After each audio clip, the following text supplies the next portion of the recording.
a minha primeira disciplina aí no Bacharelado de Ciência e Tecnologia. Ah, beleza. Então, boa noite a todos. Meu nome é Nielsen, né? Sou professor da UFMT, já desde 2010. E, e é a primeira vez que eu estou dando aqui a disciplina no Bacharelado de Ciência e Tecnologia, né? Então, essa disciplina, ela é análise de redes sociais, é uma disciplina, um tópico bem interessante, né? Não é exatamente a área que eu trabalho, né? Eu trabalho com a área de segurança de informação, processamento de imagem, né? Mas dentro da área de segurança da informação, a gente lida bastante com análise de dados, né? Com dados de rede, né? No caso nosso, a gente trabalha com redes de computador, né? E aí eu fui convidado, né? Achei o tópico interessante, né? Eu lido com a parte de segurança, principalmente na parte de redes sociais para adolescentes, né? E crianças. E aí eu me candidatei, né? E vamos lá, vamos ver como vai ser. Então, foi um aprendizado muito bom nesse tempo que eu peguei aí a disciplina, né? Planejei uma coisa, não sei se é o comum para vocês, tá? Depois vocês vão me dizer, mas eu planejei uma forma um pouco diferente normalmente, né? Até nas atividades, na avaliação, elas são bem subjetivas, não são totalmente objetivas, né? Tem muita coisa subjetiva, mas mais para ver com vocês, assim, para instigar vocês, né, a conhecer um pouquinho mais sobre o que a gente tem hoje nas nossas mãos de informações, né, com base nas redes sociais, online, né? O nosso intuito é falar um pouco de computação, né? Então, a gente vai trabalhar com a parte computacional da coisa. Mas o livro mais interessante que eu encontrei é um livro da área de antropologia e ciências humanas, né? Não é exatamente é da área de ciências sociais, né, o livro. Mas o tópico é muito importante para a gente poder verificar as relações.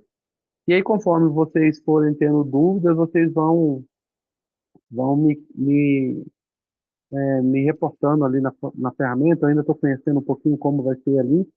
Não sei se tem no fórum como vocês mandarem mensagem. Depois o Gabriel me fala, ou se tem como eu abrir um tópico lá para vocês enviarem mensagem, ou você pode mandar mensagem, talvez no item lá de mensagem também direta, né? E aí, se eu achar interessante, eu coloco no fórum a resposta.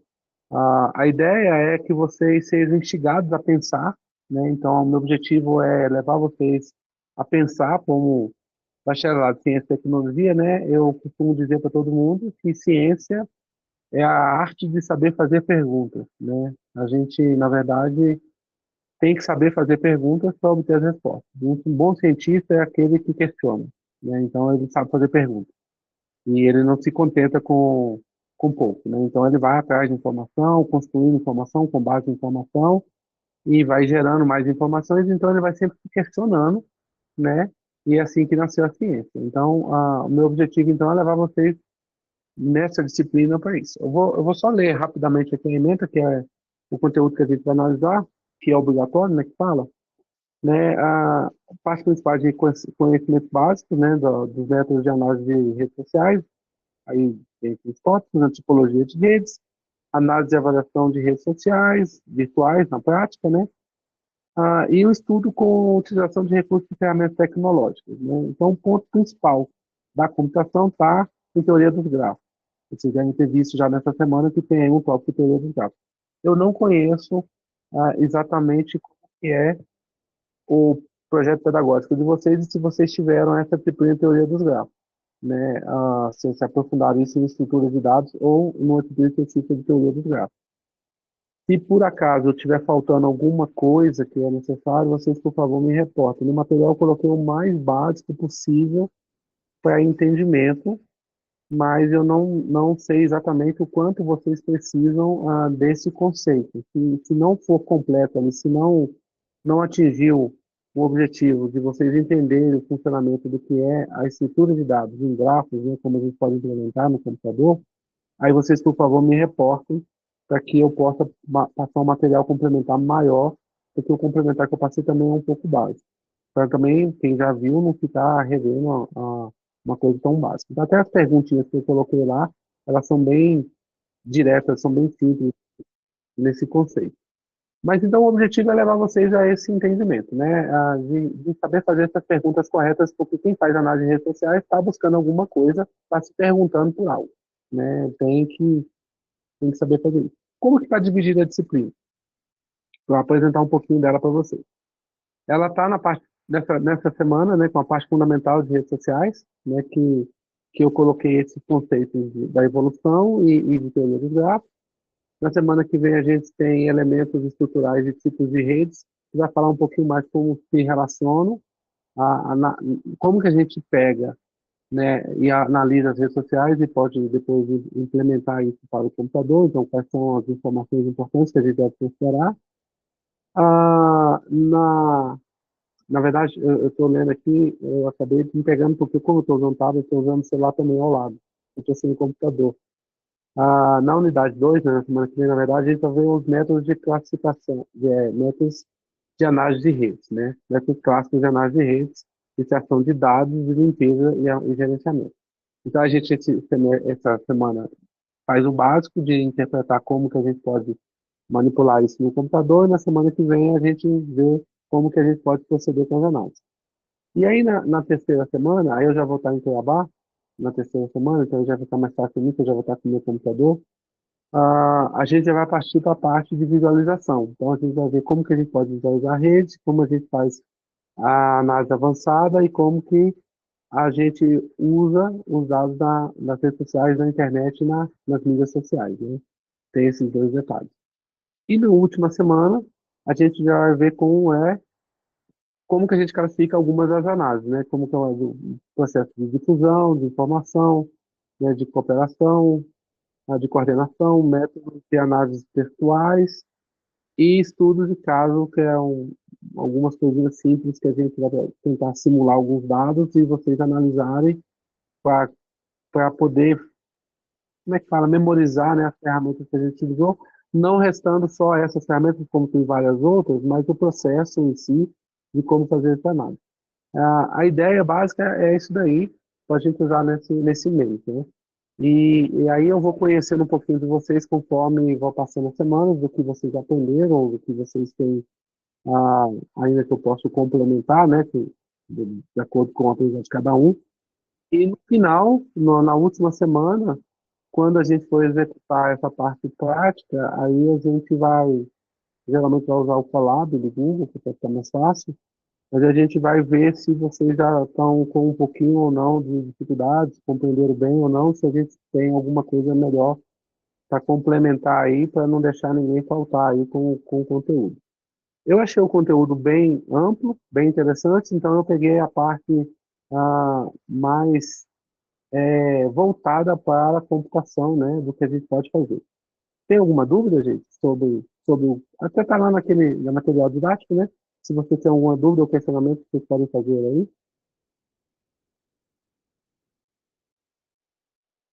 eu estou atualizando todo mundo aqui. Alguém mandou algum 7? Não, né? Deixa eu tentar ver se eu consigo ver essa mensagem. Ah, sim, tá aqui. Ah, não, sobre isso não, né? Bom, então eu vou continuar aqui.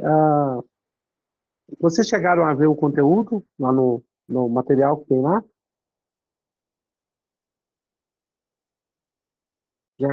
Ou já começou hoje? Desse material dessa semana, o que chamou mais a atenção a vocês? Assim? O que vocês podem colocando aqui no chat que eu vou comentando. O que vocês acharam de mais interessante do material? Assim?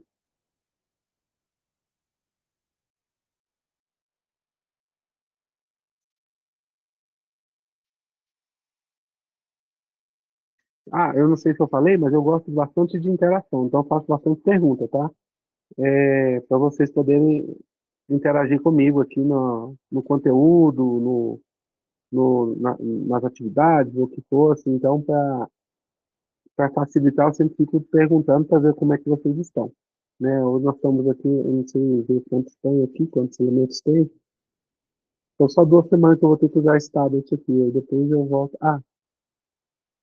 Tá aqui. Deixa eu ver.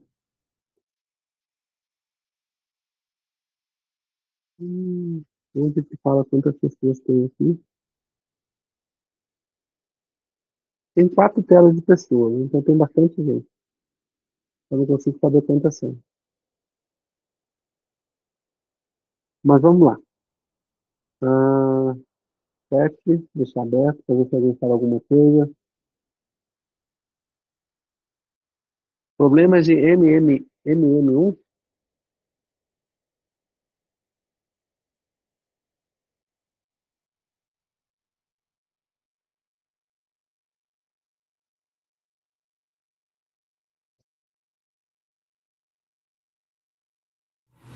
Boa noite, professor.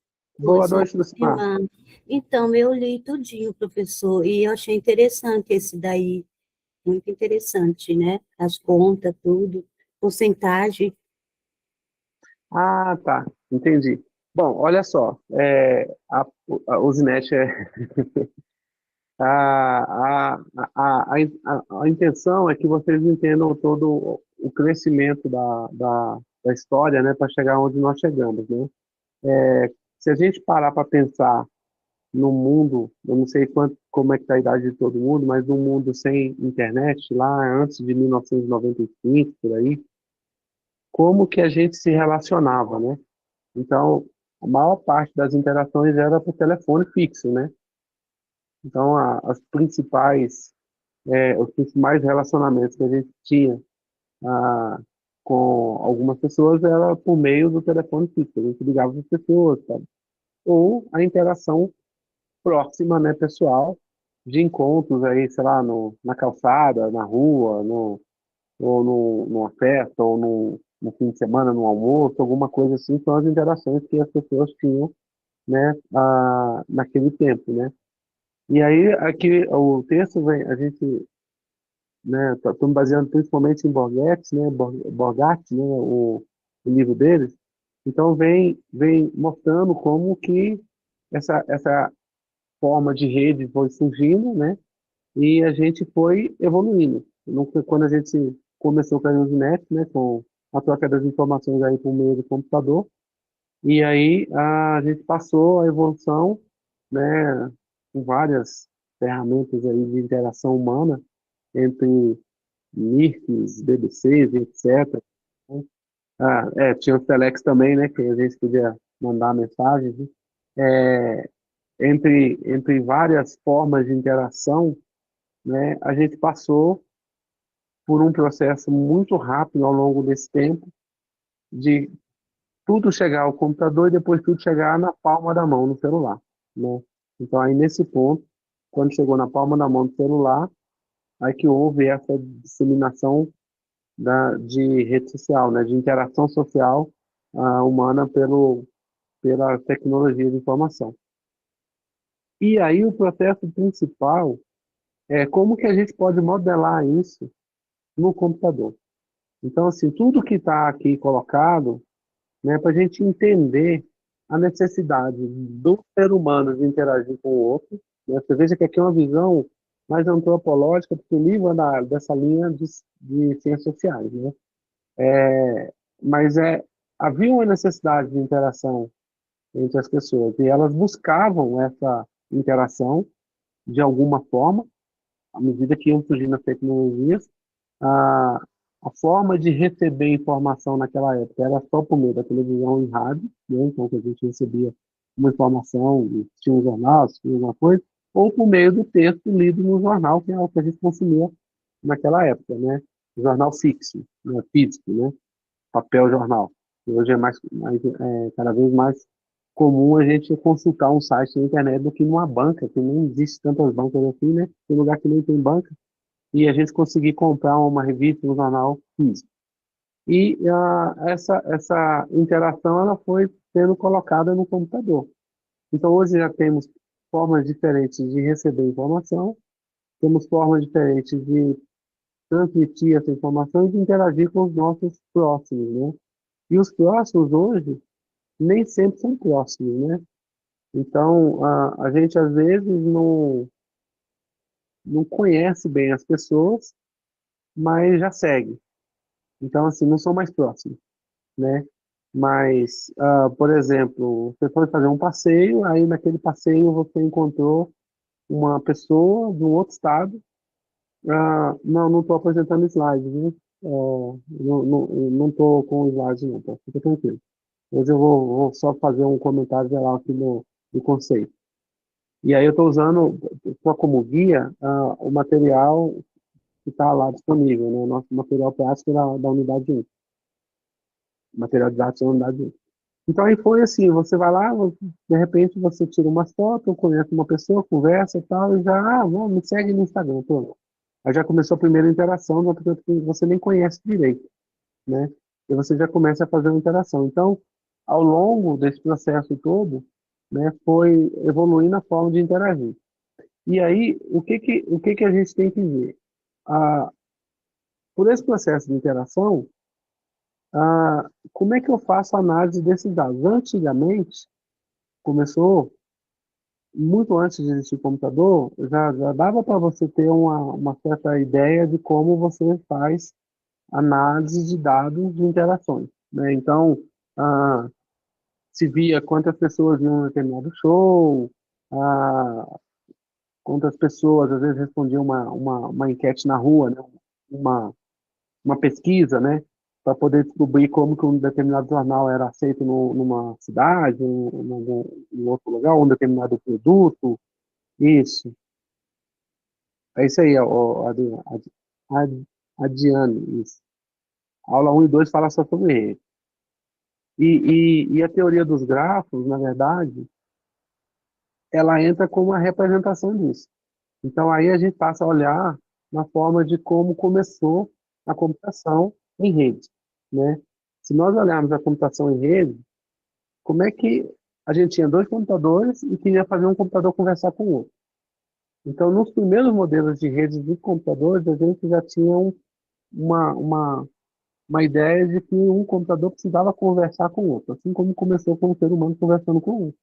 E aí a gente interligou por meio de um cabo, naquela época, né, dois computadores.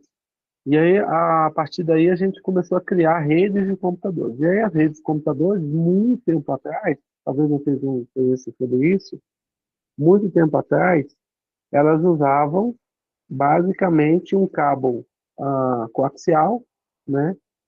E elas eram em série. Então, a gente tinha um modelo que se você desconectasse um cabo, você parava toda a rede. Então, era um depois do outro, uma velocidade baixa e tal, e a gente foi evoluindo para o modelo que nós chamamos, que a gente chama de modelo estrela, né, que você tem um concentrador, geralmente um switch ou um hub, né, e que recebe a informação e envia para os demais. Então, assim, você isola, você tem um centralizador de dados, né, esse centralizador, ele distribui essa informação para os outros nós da rede. Então, a gente começa com a ideia de nó. E a melhor estrutura que a gente pode utilizar é a teoria dos grafos, né? Estruturas de grafos que, na verdade, são nós e arestas. Então, computacionalmente, é muito mais fácil pensar em dados de rede como nós e arestas. Aresta significa uma relação entre dois nós. E aí a gente pode usar isso para várias coisas. Para redes de computadores ou para qualquer outra coisa que a gente tenha relações entre dois itens, né? Que nós pode ser qualquer coisa. E se nós olharmos redes sociais, e essa palavra nó em rede, né, esse elemento, né, esse vértice, né, que a gente fala em gráficos, né, esse vértice, ele, ele, ele é um elemento de estudo que você busca. E esse elemento de estudo se relaciona com outros elementos de estudo. Então, para qualquer coisa, né, que você queira analisar. Um exemplo interessante que eu achei lá em 2018, 2017, mais ou menos, nessa linha, foi em jogo de futebol. Foi utilizar a teoria dos grafos em jogo de futebol para verificar o número de passes errados numa determinada partida, né? Então, se conseguiu mapear os jogadores, não sei o quê, e a partir da teoria dos grafos, a pessoa utilizou para dar a estatística de número de passes errados. Então, cada nó de um grafo, existiam dois grafos, né? Um para cada equipe, né? Então, cada nó de um grafo tinha um relacionamento com outro nó, naquele que é da mesma equipe, né? Então, pertencia à mesma equipe. E quando a bola, o nó passava para outro nó que não pertencia à mesma equipe, ele simplesmente não estava dentro do mesmo grafo, né? Não pertencia ao mesmo grafo, então ele conseguia descobrir que aquilo é um passo errado. Então, uma ideia interessante que foi utilizada muito lá em 2017, que eu vi, que eu achei bem interessante a aplicação disso. Tem várias aplicações, a gente usa isso muito em engenharia também, mas aqui no nosso caso, a gente vai analisar as interações das pessoas, né, ou dos elementos que a gente quer da rede social, né? Então, o nó é uma pessoa, por exemplo, e qualquer relacionamento que a gente queira considerar, seja em qual rede ou em qualquer etapa, em qualquer nível social, a gente vai considerar uma aresta, né? Então, isso é bem comum e muito mais simples para poder analisar. Se esse conceito ficou muito difícil para vocês entenderem, vocês me avisam, porque basicamente a gente vai estar colocando assim, por que tem aqui os grafos direcionais, né, o dígrafos, né, que são grafos direcionais, e os não direcionais. E depende muito do tipo de relacionamento que a gente vai analisar. Então, por exemplo, se eu quero analisar quem segue quem, né, por meio de gráficos, sim, não é só, mas é o mais fácil de implementar computacionalmente. É a estrutura de dados mais adequada para responder essa pergunta. É a estrutura de dados mais adequada que facilita as operações de análise. A gente poderia analisar de outras formas, tá? Por favor, José, você levantou a mão, pode falar. Boa noite, professor. Boa noite. É o seguinte, essa teoria eu acredito que ela foi baseada nos neurônios, né? A interligação de neurônios, sendo os nós, as sinapses, né? E as arestas dos próprios neurônios. É um pouquinho antes, mas assim, os neurônios eles são um pouquinho mais complexos que isso, mas serve. Existe como é que fala? Uma implementação para redes neurais que é um pouquinho diferente do conceito de estrutura de gráficos, mas ele se aplica também, tá? E geralmente quando a gente fala de neurônios, a gente está falando de interações em uma única direção, né? Então são sinapses que você envia de um neurônio para outro, mas não volta, né? Então aí é como se fosse um dígrafo de uma única direção. Então, só que o neurônio ele tem mais de uma ramificação, né? Mas ele é mais fixo. Então é uma estrutura um pouquinho diferente, mas a estrutura de gráfico também abrange isso, mas ela é maior que isso. Na estrutura de gráficos todas as árvores que a gente estuda, tanto em IA, por exemplo, né, árvores de decisão, também são baseadas em gráficos, né? Então gráficos é uma coisa um pouquinho maior, assim, é uma estrutura que acaba complementando tudo, tá? A origem básica mesmo, ela não é só para neurônios, porque assim, a forma de relacionamento, né, em grafos que criou florestas, né, árvores, etc., né, tudo isso, toda essa estrutura de dados. Quem quiser ter um pouquinho mais de detalhe, no livro do Corman, é um livro de estrutura de dados, né, análise de algoritmos e estrutura de dados, algoritmos e estrutura de dados, né, na verdade. Ele fala bastante sobre os relacionamentos. Por exemplo, existem algumas operações que elas se tornam mais simples quando a gente usa isso, tá? A redes no sentido físico, sim. Mas, por exemplo, você pega toda a parte de rede de esgoto, né? Você pode fazer análise por meio, né, do saneamento básico, por meio de estrutura de gráfico. Você pode toda a parte de rede elétrica, você faz com estrutura de gráfico. Você pega, por exemplo, uma transportadora que quer fazer, como, por exemplo, uma FedEx, né, ou Mercado Livre, Mercado Pago, por exemplo, que vai fazer entregas. Eles podem fazer análise por meio de estrutura de gráfico, que geralmente eles fazem, porque é muito mais simples, né, as operações. Ela foi criada, uma estrutura baseada em lista. Basicamente, se você pegar lá da estrutura de dados, né, quando a gente começou a estudar estrutura de dados, quando a gente estudou lista ligada, pilha, fila, tudo baseado em listas, né? Existiam algumas operações que eram muito demoradas para ser feitas com essas estruturas básicas que a gente tinha. Então, a evolução veio a partir do momento que eu tinha um problema, e naquela época esse problema era um problema de distribuição, né? Um outro problema clássico que se usa são as pontes, lá de, se não me engano, Helsinki, né? Que se usa bastante também com estudos de gráfico. Mas aí era um problema que você precisava fazer com distribuição, e aí não conseguia fazer. Na verdade, você conseguia, mas as operações eram demoradas, precisava de operações mais rápidas. Então aí a computação evoluiu, né? Aí se permite usar isso, né? Estrutura de gráficos para isso.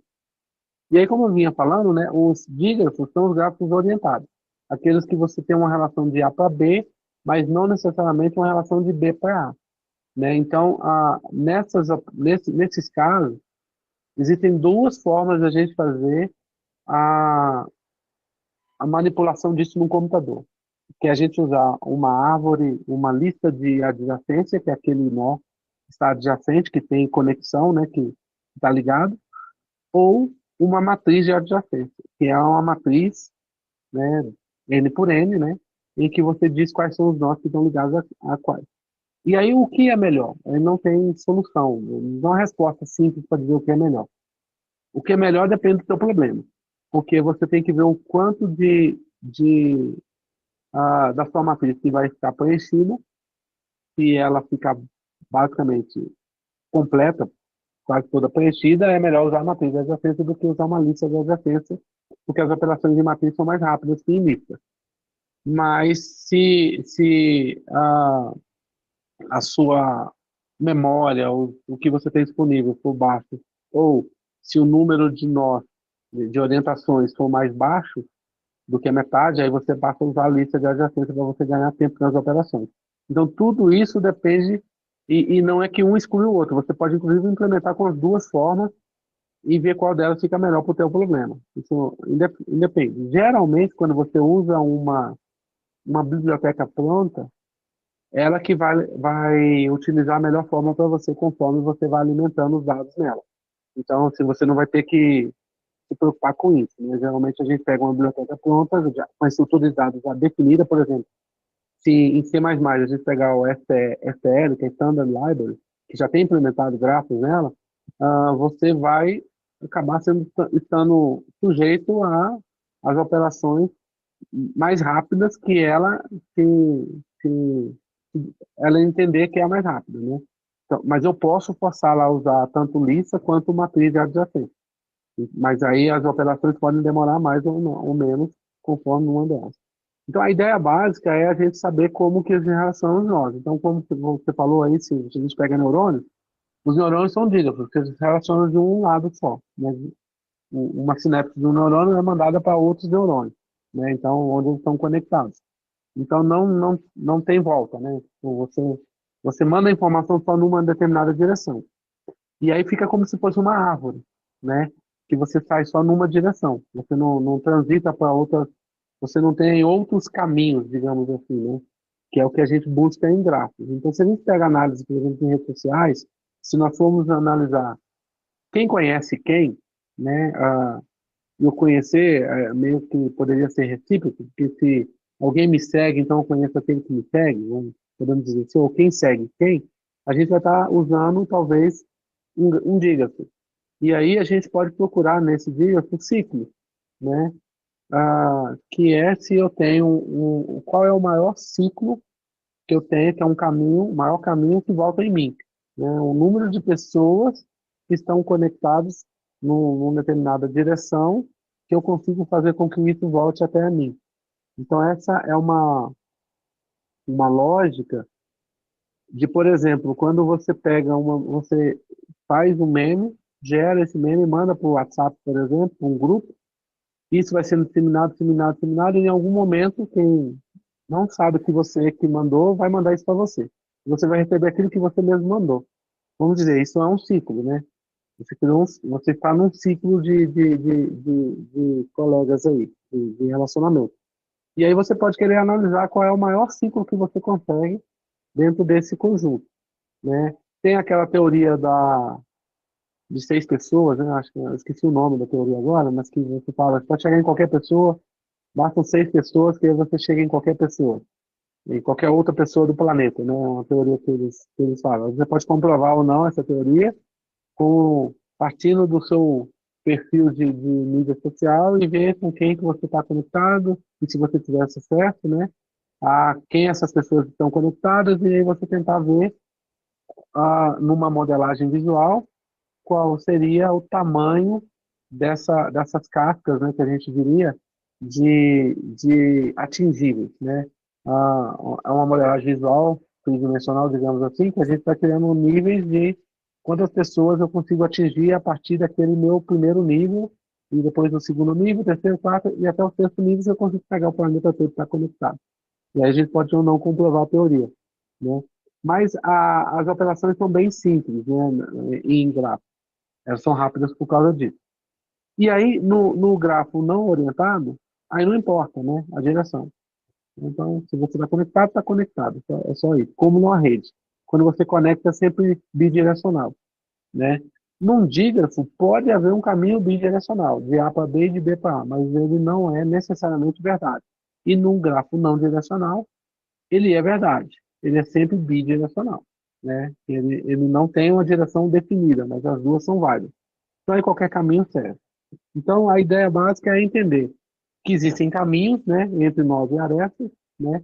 Entender que existe conectividade, quer dizer, quem está conectado em quem, e de acordo com a conectividade existem ciclos, né, dessas conexões, e nesses ciclos eu posso também entender que um grafo pode ser desconexo, ou seja, pode não existir uma conexão entre todos os nós. Então, se a gente pegar, sei lá, nessa aula aqui, ah, pegar as mídias sociais de todas as pessoas que estão aqui hoje, né, na aula, a gente poderia verificar se todos nós somos atingidos, se todos nós estamos conectados, se todos nós pertencemos ao mesmo grafo. Quem está conectado a quem? E isso poderia nos dizer que poderia existir 2 grupos aqui dentro que não estão conectados, são desconectos. Então, ou mais de 2, estou dizendo mais de 1. Pelo menos 2 grupos, por exemplo, poderiam existir, mas poderiam existir muito mais. Então, é um grafo sólido, que são as pessoas que estão nessa aula e os seus relacionamentos. E aí a gente vai ver que a gente não consegue, em termos de mídias sociais, atingir outras pessoas que estão aqui hoje na aula, né? Por exemplo, vou dar um exemplo aqui, né? Aqui falou aqui o Darlan, né? O Darlan falou e eu não sei se eu consigo achar o Darlan numa rede social, ou se alguém que eu sigo pega alguém que pode chegar até o Darlan. Então a gente poderia ter um gráfico desconecto, né? Então está um desconectado, tem mais de uma componente conecta, né? Então as análises podem partir a partir desse ponto. Eu vou analisar todo o grafo ou vou analisar componentes do meu grafo, né? Isso é importante também. Então a modelagem em estrutura de dados baseada em grafo, ela ajuda bastante. A operação mais usada é encontrar um elemento dentro de um conjunto, que está no mesmo grupo. Então, e aí você usa uma outra estrutura, que não é exatamente a estrutura de grafo. Então, assim, eu quero saber se nós pertencemos ao mesmo grupo de pessoas que se seguem. Aí, grafos não vai ser a melhor solução. E aí existe uma outra estrutura de dados que chama FindSet, né, que é para conjuntos. E aí, neste caso, a gente usaria essa outra estrutura para esse tipo de dado. Então, mas eu estou usando grafos para poder encontrar as conexões. Beleza.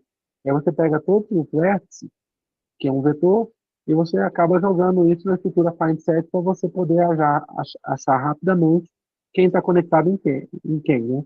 E isso é a, a parte mais interessante da computação, né?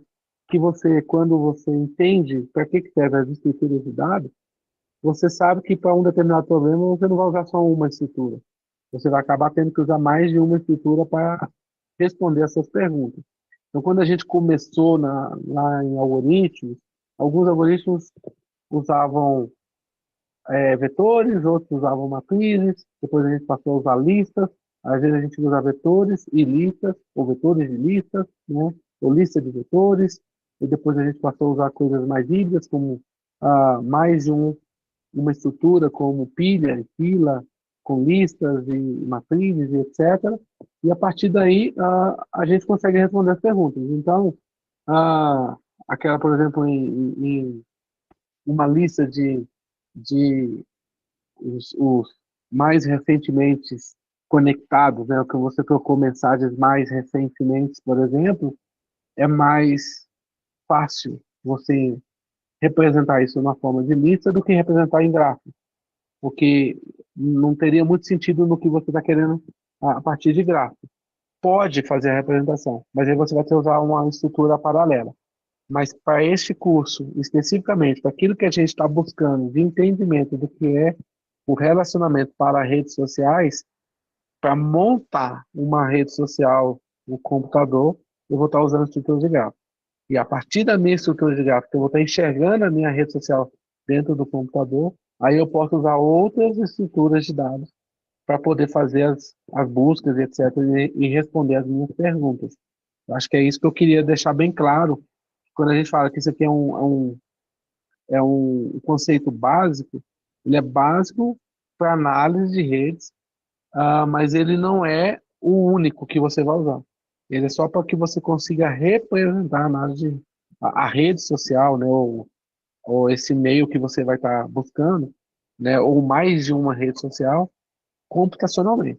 E a partir dessa análise, né, desse dado computacional, que tem as informações que eu preciso, eu vou fazer as buscas que eu quero, tentar responder as perguntas que eu tenho.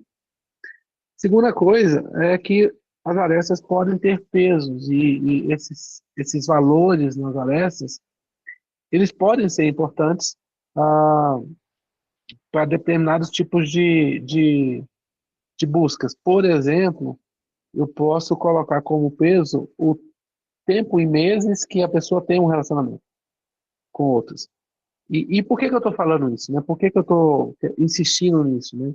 Ah, não sei se vocês já perceberam que em um determinado momento a gente vai tentar encontrar a detecção de bots, né? Detecção de robôs na análise de redes sociais.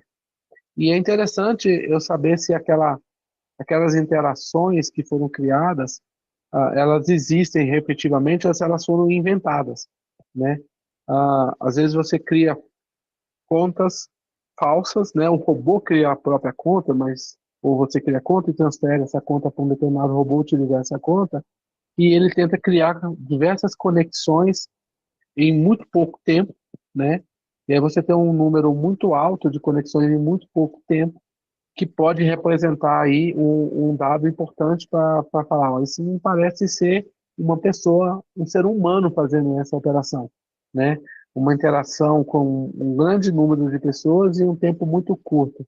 O nosso tempo de ficar buscando pessoas e clicando e solicitando seguir alguém, ele é um tempo humano, né? É muito simples a gente conseguir detectar desse ponto. Então, aí pode subir um alerta a partir dessa análise. Então, se eu conseguir monitorar, é, montar a minha rede com essa informação, ela pode ser importante. E não precisa ser só uma. Eu posso criar, por isso que eu estou falando que a gente pode ter uma estrutura ligada à outra. Eu posso criar camadas de valores para os pesos para as minhas arestas. E aí, na hora que eu estou falando quais são esses valores, para cada uma dessas camadas, eu analiso alguma coisa. O tempo de interação, o número de interações que foram realizadas, ou qualquer outro tipo de informação que eu achar relevante, ou a distância entre as cidades, entre essas duas pessoas, né, principais, onde elas moram, por exemplo, sei lá, alguma coisa importante nisso daí, que pode relevar, pode trazer algum dado importante para a análise. Então, o mais importante é vocês entenderem o que eu estou querendo, né, o que eu estou buscando, qual a minha pergunta que eu quero responder, e a partir dessa pergunta, eu pensar não computacionalmente, mas quais são as informações? Vocês devem lembrar um pouquinho de banco de dados, né? nessa etapa agora do curso, provavelmente já deve levar um pouquinho de banco de dados. E a ideia é igual na ideia de construção do meu banco. O que que eu quero, né, encontrar? Para aquilo que eu quero encontrar, o que que eu preciso para aquilo que eu quero encontrar, né? E para aquilo que eu preciso, quais são as informações que podem me trazer aquilo? É uma construção bottom-up, né?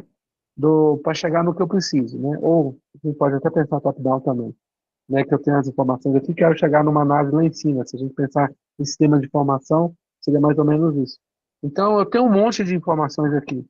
Só que eu tenho um cara lá que é uma resposta que eu estou buscando, né, para uma pergunta que eu tenho. E aí,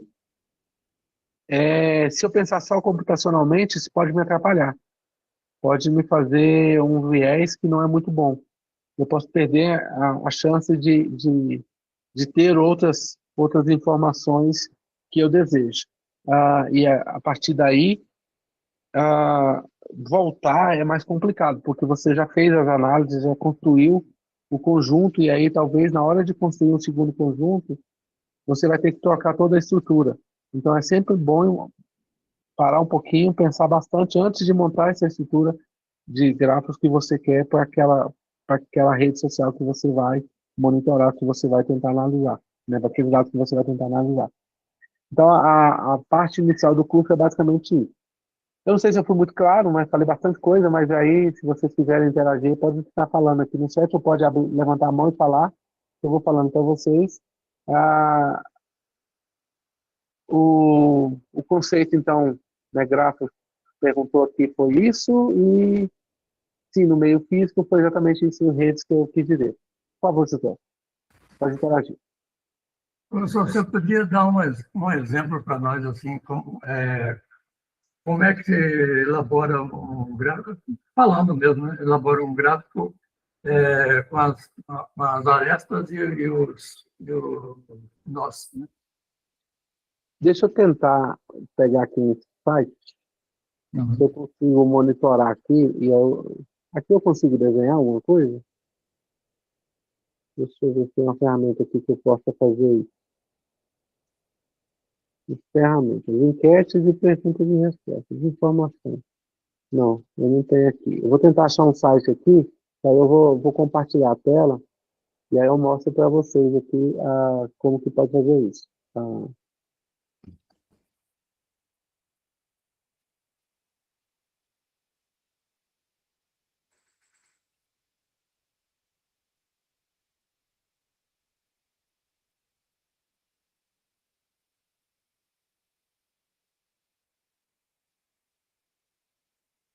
Você quer que eu mostre computacionalmente? Se eu pudesse só expressar o que é, como é que entra no segmento que é novo, que é a aresta. Tá, compartilhar o áudio desse. Não, mas eu não vou ter áudio. Eu vou tentar compartilhar uma tela aqui. O que eu fiz aqui? Você está compartilhando a sua tela.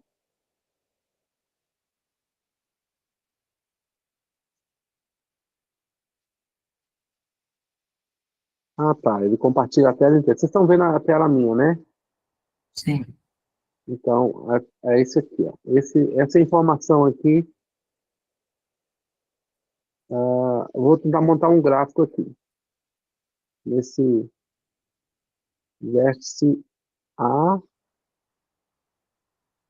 se você configurou. Ou eu posso desenhar assim. Posso escrever aqui? Caneta assim, eu posso desenhar na tela. Ah, ficou mais fácil agora. Eu vou pegar. Bom, eu já vou desenhar aqui, em vez de eu. Não era esse site que eu estava usando, eu vou pegar uma tela em branco.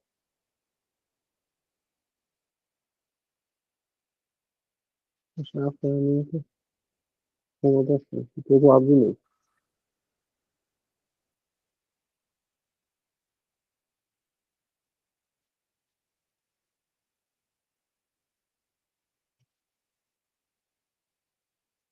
Vou passar uma tela em branco aqui. Aí eu vou fazer um desenho, para ficar mais simples. Então, suponha que eu tenho aqui, por exemplo, eu tentei fazer a letra A, tá? Aqui é um nó.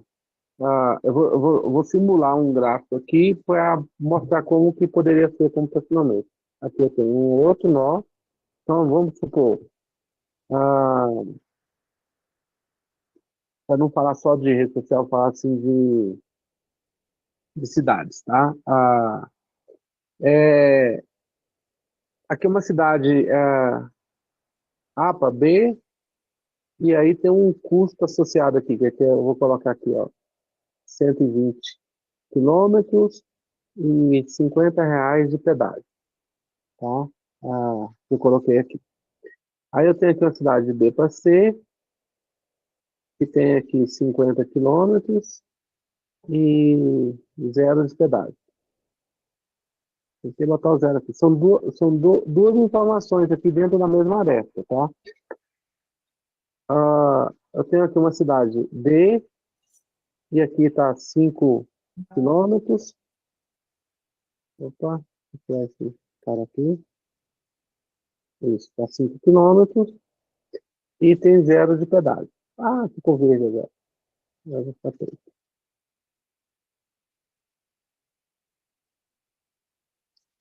Tem zero de pedágio. Das duas informações. E aqui de D para C são 130 quilômetros e tem R$ 40 de pedágio, tá? Isso aqui eu montei um gráfico simples, uma simulação, por exemplo, uma transportadora, né? E aí ela tem lá um determinado caminhão que faz tanto quilômetro por litro, não sei o quê, e ela quer saber qual é o melhor caminho que ela deve tomar para poder entregar um produto na cidade, da cidade A para a cidade C. Então ela vai começar aqui, ela vai chegar aqui, que a gente chama isso aqui a origem, esse aqui o sumidouro, né? Onde vai chegar ao final, né? O destino. Então qual seria o melhor caminho para eu traçar aí? Então, levando em conta as informações que estão aqui, né? E a informação do consumo que o carro que vai fazer essa entrega tem.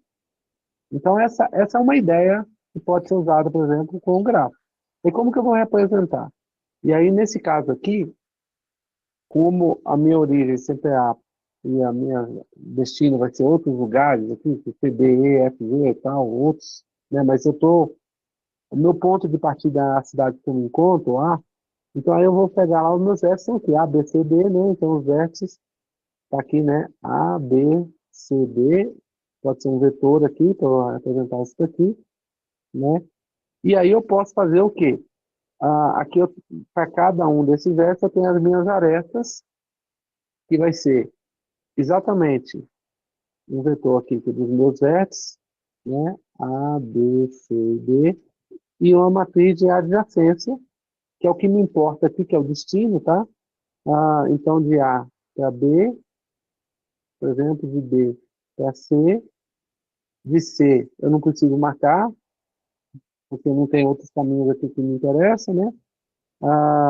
Porque eu estou marcando como se fosse um dígrafo só nessa direção aqui, ó, que é o que me interessa nesse caso aqui, do meu problema, tá?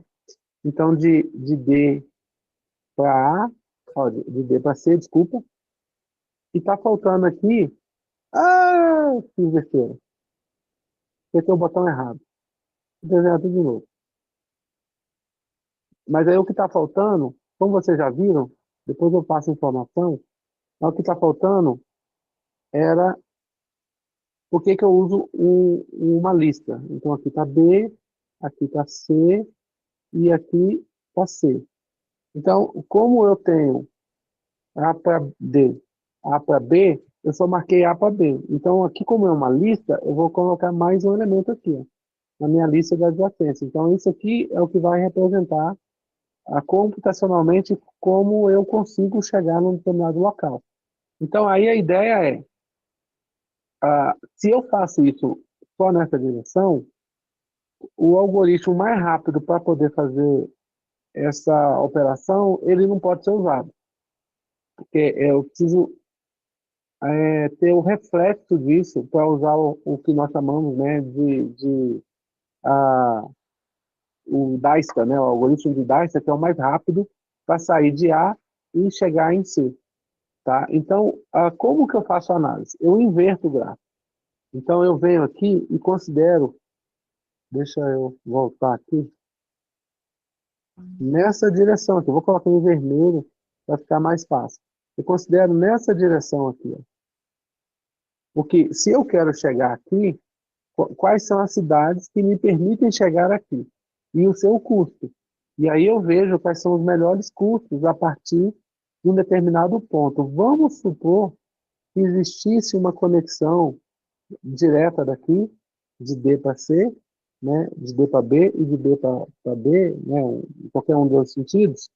E aí o que eu vou analisar é para cada um desses casos aqui, qual o custo para chegar. Se ele determina que o menor custo, como eu tinha colocado lá, não me lembro agora, mas eu acho que aqui aqui era 45 e aqui era 50, né? Eu acho que aqui era 45 e aqui era 50 o custo de pedágio. Aqui era 130 e aqui era 120. Só que aqui era 5 e aqui era 50. Entendeu? Então, assim, aqui eu tenho 170 quilômetros ao todo e aqui eu tenho 135 quilômetros com um custo de menor ao longo de todo esse trajeto. Então, obviamente, ele ia buscar primeiro. O menor custo seria de B para C, tá? Na primeira análise dele, ele ia fazer isso aqui como o melhor custo para chegar em C, seria melhor de B para C, né? Mas o custo de D vai ficar anotado, que é 130. Depois eu vou analisar o custo de D para B, sei lá, vou botar aqui 80 quilômetros, sei lá, 80 quilômetros. Aí ele ia falar que 80 e 50 é 130, que seria o mesmo, né, por exemplo, de D para C, de D para C passando por B, mas na hora que botasse o A aqui, ia ficar 180, mas por aqui ia ser 135. Então, por direção, depois ele ia considerar essa aqui como a mais rápida. A direção de A para D, D para B e D para C seria 85 mais 50, que daria 135, que é a mesma coisa daqui, certo? Então, seria dois caminhos. Então, vamos botar 90 aqui, senão vai ficar feio. Porque ficou estranho ficar o mesmo valor, porque a gente não tem análise nenhuma. Então, bota 90, que aí fica um pouquinho diferente. Então, aí daria 145. Então, por destino, por custo só de distância, poderia ser esse. Mas se eu pegar o custo pelo pedágio, aqui eu vou pagar 50, aqui eu vou pagar 45. Então, também pelo custo de pedágio, ia ficar mais barato.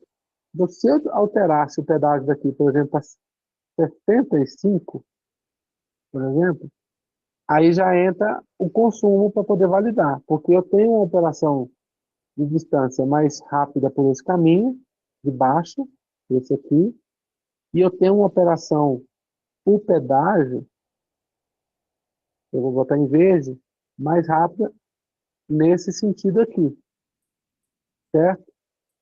E eu tenho um custo sem pedágio nenhum, que eu vou colocar em amarelo, que é nesse sentido aqui, ó. Então, qual desses três eu vou analisar? Qual desses três vai ser o melhor? Então, a representação em grafo, ela vai permitir com que eu consiga fazer essa análise. Eu posso ir sem pedágio, andando 10 km a mais, né? Boa noite, atrasado. Boa noite, tudo bom? Eu posso Tudo ir bem. com pedágio, mais rápido, andando 170 km, 170 km, pagando menos pedágio, então eu vou andar 35 km a mais, ou eu posso andar mais rápido, pagando um pouco mais caro em pedágio, né, que é 135 km e R$ 65. Então, qual desses custos vai ser melhor para mim, pelo meu consumo do meu caminhão? Entende? Só vou conseguir fazer isso, né, essa análise, se eu fizer essa representação em grafos e analisar isso com base nos algoritmos que o Dijkstra tem, por exemplo, que são esses três níveis dos custos que eu vou ter. Eu vou encontrar os três custos, né, porque eu estou com três níveis de valores para cada aresta, Então, eu vou ter que fazer uma análise para cada uma dessas tarefas. Pode ser que para cada tarefa me dê uma informação diferente, de um caminho diferente, por isso que eu estou analisando. O caminho de zero custo é esse amarelo, o caminho de pedágio mais rápido é o de cima, o mais barato, né? O caminho de distância é o de baixo. Então, eu tenho 3 caminhos distintos na minha análise. Então, essa representação aqui é uma delas. A outra era eu fazer a matriz de adjacência, que seria isso daqui. A, B, C, D e A, B, C, D. Que aí vai me falar, daqui é 0, 0, 0, 0. E aí, o que eu analiso aqui? Eu analiso essa matriz, ela vai ser tridimensional. Na verdade, vai ser bidirecional, né? Ela tem 2 cursos analisados, né? 2 cursos envolvidos. Então, um é distância, então eu teria uma matriz para distância e uma matriz para pedágio. Que eu colocaria aqui os valores do pedágio. Então, ela iria nos 2 sentidos. O valor de A para B, que eu marquei aqui a 120, marcaria aqui a 120, e aqui a de B para A, 120. Então, a relação aqui, como esse dígrafo, na verdade, ele é não direcional, então os valores são repetidos. Então, em cima e embaixo vai ter sempre a mesma informação. Então, é uma matriz que você computacionalmente representa ela sempre como a triangular superior.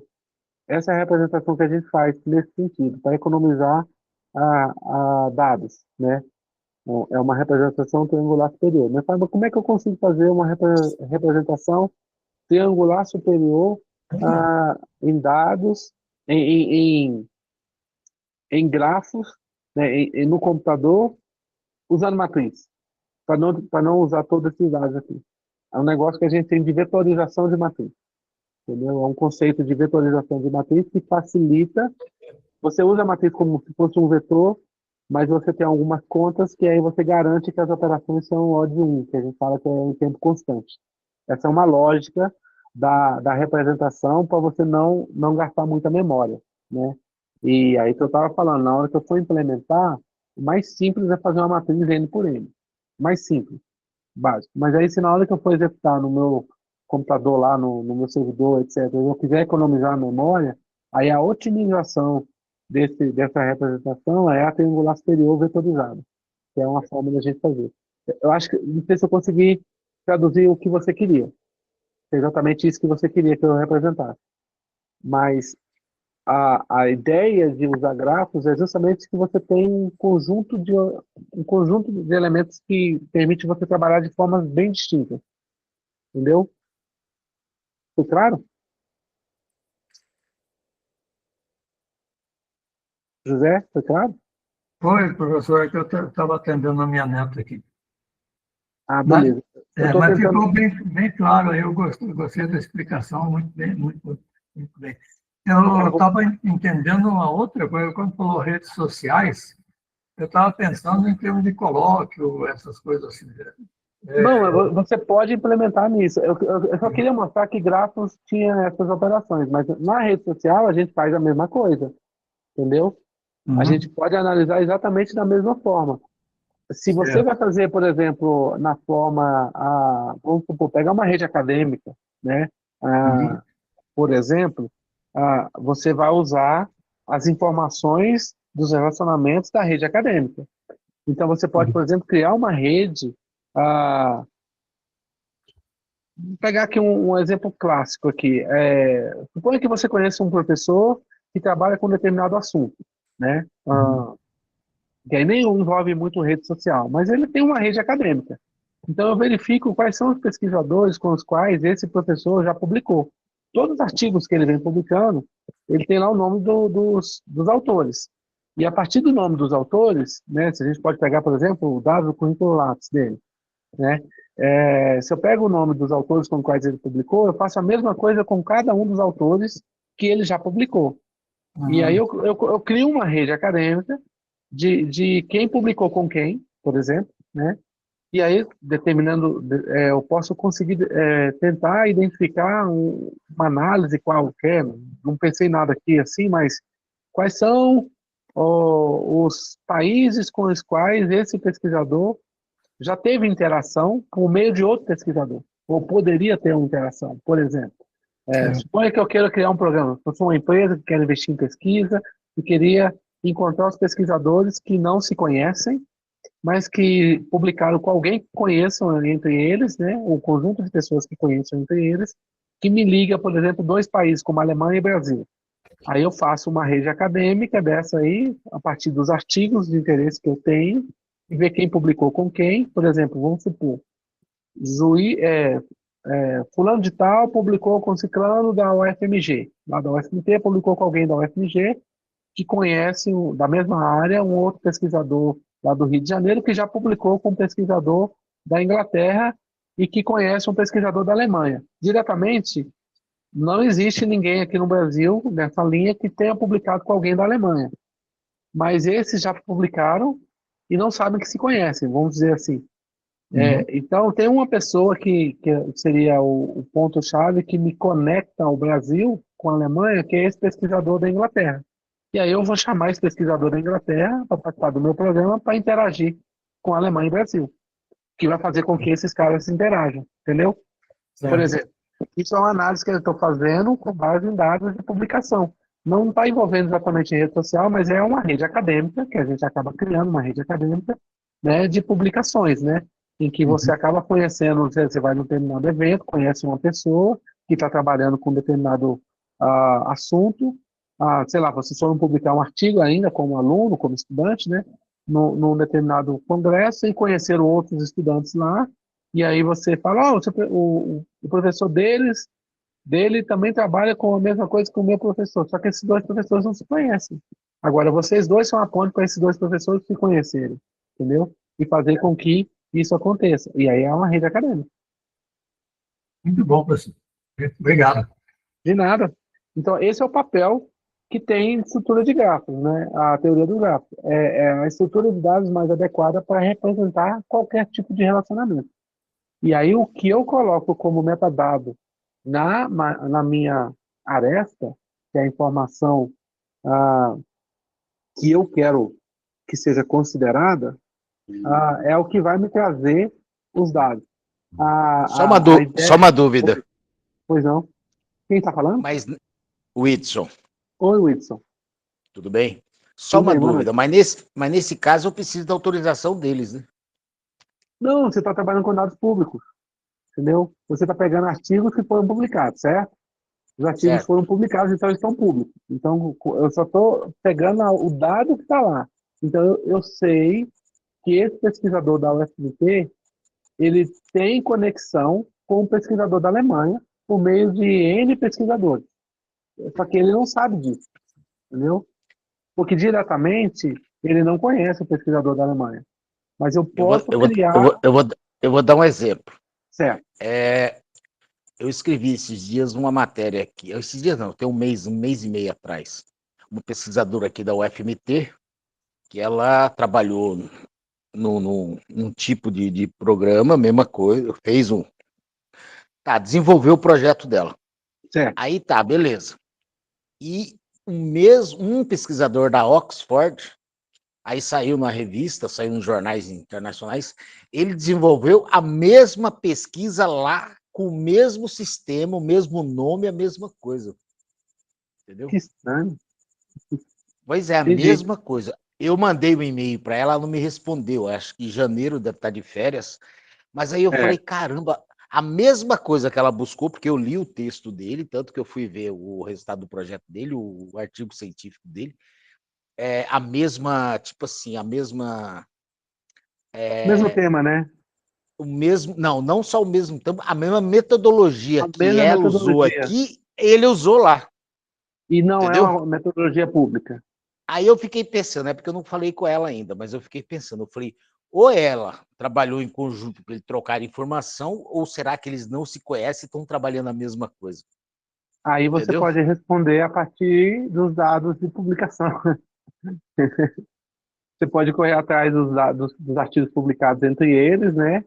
Com quem eles já publicaram, etc. Mas aí também Não pode ter tem, havido não tem correlação, por isso que eu estou dizendo. nenhuma, ela não conhece alguém que conhece ele, ou sei lá, não, alguma Não, coisa. eu vi lá, eu fui nas informações que ele colocou no artigo, tudo ali, a relação, tudo, não tem nada a respeito de Brasil, nada. Ele tem uma relação com um cara da Alemanha lá, e citou o cara que ajudou ele, mas do Brasil, nada. Eu falei, caramba. Pode acontecer, né? Nós já tivemos casos de científicos, né, que foram, depois de um tempo, até na física tem muito isso, né? Depois de um tempo foi considerado o nome, na matemática tem também, né? Considerado o nome dos dois pesquisadores na hora de colocar a definição do teorema, por exemplo, porque os dois acabaram encontrando de formas distintas. Naquela época era muito mais fácil isso acontecer, né? Porque O as mesmo coisas resultado. ter o mesmo resultado, porque você não tinha como nenhum pegar do outro, porque sei lá, o cara estava na Inglaterra, o outro estava na Alemanha, e eles não conversavam, né? Então, assim, não tinha como conversar, né? Como a gente consegue hoje. Tinha que mandar cavalo, alguém levar a informação até lá. Mas, de qualquer forma, eles chegaram à mesma conclusão e publicaram local. E aí, como eles publicaram local, mais ou menos na mesma época, acabou que aquele efeito, né, tem que ser para os dois. Hoje é mais difícil, porque quando a gente publica, como já sai na internet imediatamente, E aí, é mais difícil, é, né? é isso que eu estou dizendo, que a internet dá essa facilitação. Porque eu E, achei muita coincidência e eu comecei a ler, eu fui ler a matéria, fui ler o texto, o artigo científico dele, e o sistema que ele usou é McLaren, MC é o nome lá, né? sim. Eu agora não estou em mãos aqui. Mas Mas foi funciona. a metodologia, a mesma coisa, o mesmo sistema que ele usou lá, ela usou aqui, e aqui da É UFMT aqui, interessante, é entendeu? curioso, né? É por isso que o pessoal faz muita patente, né? Para evitar isso daí, né? Tipo, É, você patenteia e aí você não publica a metodologia, né? Você publica. eu tô curioso para ela logo vai responder o e-mail, porque agora em janeiro é complicado, né? É, Pesquisadores geralmente estão em férias, estão fora, mas a hora que ele responder a primeira pergunta, eu já até mandei para ela, eu coloquei o artigo lá e falei, a senhora está trabalhando em conjunto, conhece, já viu? Se ela pois é, falar que não, aí eu vou falar, aí vai ser muito interessante. aí foi um negócio, um caso bem interessante, porque assim, as pesquisas elas nascem de anos, né? Não é assim, você não Ela- tem uma resposta rápida, você fica anos pesquisando, você pega aí um mestrado, um doutorado, ou uma pesquisa que você pega vários alunos de mestrado e doutorado para ter um resultado. Demora anos, às vezes. E às vezes, nesse meio desse tempo aí, se não houve interação, e se não teve como parte do que foi pesquisado, como você falou que não tem relação nenhuma, nenhuma correlação com nenhum dado entre eles, então é estranho, né, que Não, eu não sei se isso tenha dados. Só que eu não achei correlação nenhuma entre eles. em referência ao Brasil, entendeu? A única Aham. referência que ele dá de um trabalho que ele cita é da Alemanha. É interessante. É, professor, Oi. o Prêmio Nobel de Física de 2025 é o francês Michel Deboré, o americano John Clark e John Martins. Os três estudaram efeito do túnel quântico macroscópico e quantização de energia em circuitos elétricos. Quer dizer, eu não sei qual foi se houve uma rede entre eles de informações, né? Mas os três estudaram a mesma coisa, emitiram o mesmo parecer, e acontece, né? Então, agora, se eles forem independentes e encontraram as publicações recentes, que é o caso, ah, isso já aconteceu, por exemplo, já tive um colega, quando eu ainda fazia doutorado, que ele estava pesquisando uma coisa e no doutorado você tem que fazer uma coisa inédita, né? Não pode, tem que ser algo inédito. E o importante de você publicar parcialmente a pesquisa é justamente mostrar que você está caminhando num dado inédito. Porque o que aconteceu aqui na, no último ano de doutorado dele, a mesma coisa foi publicada. E aí invalidaria o doutorado dele, entendeu? Ele teria que fazer tudo de novo, porque já não era mais inédito. Então, quando ele foi defender a tese, Você já tinha uma informação, não era mais inédito, né? Que azar, né? Mas aí que é o importante dele ter publicado parcial a pesquisa, porque aí mostrava que ele estava fazendo algo naquele momento inédito, até que, infelizmente, alguém foi na frente dele, né? Como a pesquisa leva anos, né? Então alguém conseguiu publicar antes, mas assim, pelo menos ele salvou o doutorado. Senão você... Aí que entra a importância do artigo científico, né? Da publicação. Exatamente. Porque você salvou 4 anos de estudo. Já pensou no terceiro ano, você perde os 3 anos todos lá e tem que começar tudo de novo? Acho que você desiste. Tipo, eu não faria um segundo doutorado. Jamais. Eu não conheço alguém que gostaria de fazer um segundo doutorado.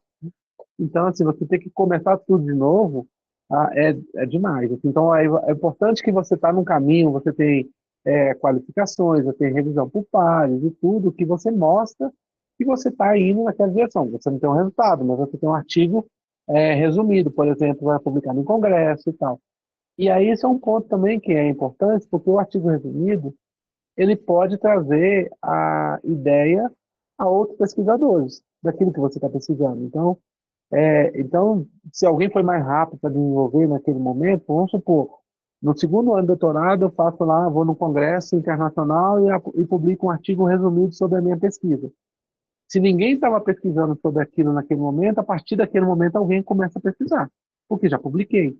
Então já mostrou que você já estava num caminho, entendeu? Então, por isso também é importante você publicar. Então, independente que alguém vá lá e consiga a informação, né, e consiga fazer um artigo sobre o conceito da sua tese, você já mostrou que era inédito naquele momento. Então, dali para frente, já não dá mais para garantir, porque já ficou público.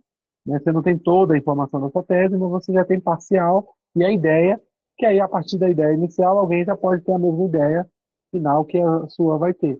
Então, aí, nesse caso, é importante publicar e é importante ter esse registro da publicação. Né? Que não é só que eu escrevi aqui um documento. Não, eu publiquei mesmo. Está lá, documento, revisão por pares, está na internet, está em algum lugar. Então, isso garante a minha pesquisa, daquilo que eu estou fazendo. Né? Ainda que outras possam, no fim das contas, chegar no mesmo resultado que eu vou chegar. Mas é importante isso. Então, a pesquisa, ela é difícil, não é fácil. Ela é uma coisa que às vezes você consegue, em pouco tempo, um resultado bom, mas geralmente você gasta muito tempo, né? E às vezes você está pesquisando uma coisa e no meio do que você está pesquisando sai outra. Acontece bastante isso, né? Você está em busca de um negócio, vai tentar resolver um problema, para resolver aquele problema você tem que fazer não sei o quê, e aí o que aconteceu, por exemplo, no meu doutorado, né? Eu queria fazer uma coisa, mas eu não estava conseguindo fazer essa coisa e acabei tendo que dar um jeito lá de criar uma estrutura de dados diferente para conseguir o resultado que eu precisava. E aí acabei inventando uma coisa nova, né, digamos assim, que foi uma contribuição a mais, mas que não era o objetivo inicial do meu doutorado. Mas aí ficou com 2 contribuições, por exemplo, na verdade foram algumas, mas essas foram as 2 principais contribuições do doutorado. A tese em si, né, que é o resultado final, mas no meio do caminho eu teve um produto lá, uma estrutura que eu criei, que foi importante para eu conseguir um resultado que eu queria, né? E isso, às vezes as pessoas não dão relevância a isso, né? Mas elas são importantes, né? Eu basicamente não estava dando, até eu ter um orientador que me falava sobre isso. Porque assim, eu achava, não, estou resolvendo um problema. Mas o jeito que eu estava resolvendo o problema era inédito. Já era uma coisa que poderia servir para o doutorado, entendeu? Poderia ser um doutorado, né? Desde que o objetivo fosse aquele. Só que não era o meu objetivo. Então, assim, o meu objetivo era outro. E aí aquilo foi necessário para o objetivo que eu queria. E aí a gente tem que enxergar isso na pesquisa. Quando você está evoluindo, e aí você vai te levar para alguma coisa. E as redes, como você falou do Prêmio Nobel, hoje é muito comum ter redes de pesquisa. Né? Os pesquisadores, né? Aqui, por exemplo, na UFMT, tem um pessoal aí que tem relação com o pessoal da Alemanha, né? Tem o pessoal da Bulgária, ali no próprio Instituto de Computação, e eles já, o pessoal do INAU, por exemplo, eles estão em interação com a Alemanha, Bulgária, Estados Unidos e Brasil, né? E aí você já tem uma rede de pesquisadores que já estão, mesmo que não publique todos os artigos em comum, mas que já estão relacionados, né? Então ele já está nesse conjunto aí de que o resultado pode sair de qualquer um deles, né? E hoje o governo já está trabalhando a ideia de que quando ele financiar uma pesquisa, os dados vão ter que ser compartilhados a partir de um determinado momento, não vai ser do pesquisador, né? Posso Os fazer dados, posso fazer um adendo aí, professor? com certeza. A FAPESP, a Fundação de Pesquisa de São Paulo, Fundação de Amparo à Pesquisa de São Paulo, ela foi a primeira a criar a Biblioteca Digital de Pesquisas. Sim, sim. E a FAPEMAT, a Fundação de Amparo à Pesquisa aqui, todo mundo sabe que eu trabalho na FAPEMAT, e nós digitalizamos todos os 20 anos de pesquisa, Que e legal. ela vai estar disponível agora a todos, ao público em geral, e principalmente aos pesquisadores que têm um critério melhor quando é pesquisador cadastrado. Por quê? Vou dar um exemplo aqui, um exemplo básico. De repente, tem um fruto que tem no Brasil, que tem no Centro-Oeste, tem no Sudeste, tem no Nordeste, e às vezes um pesquisador, ele começa numa pesquisa aqui, ele começou aqui, mas de repente, como ele não tinha esse cadastro, aí amanhã ou depois entra outro fazendo a mesma pesquisa, mas daí aquele pesquisador, como vai estar a pesquisa, ele pode fazer a pesquisa, ele pode fazer lá a consulta. Uhum. Vamos dar um exemplo aí, vamos falar do piqui. É porque Sim, eu do vou fazer um Piqui. piqui daqui a pouco. Aí o cara resolve falar do piqui. Aí Uhum. ele vai e faz uma pesquisa lá. O que existe aqui de pesquisa do piqui? Aí ele vai ver um monte de coisa. Aí ele fala, opa, peraí, alguém já fez uma pesquisa aqui sobre isso. Então ele não vai precisar começar de novo, ele já vai pegar onde o cara parou, entendeu? Sim, Ele já vai pegar as informações e vai começar. Por quê? O que o governo está pensando nisso? Tanto o governo estadual como o governo federal, nessa ideia de reduzir custo para hum, incentivo, para fomento à pesquisa. O cara não precisa começar de novo. Opa, esse cara aqui já está na segunda etapa, o outro já está na terceira. Ele pode é, pegar, de repente, uma pesquisa que já está na quarta etapa, ele já tem informação, ele vai economizar. O governo economiza dinheiro, o pesquisador economiza tempo e já tem informações melhores. Ele pode melhorar isso. Essa é certo. a ideia. E a questão dos dados de pesquisa público, como a Unicamp também já tem o banco de dados, que é obrigatório agora, né?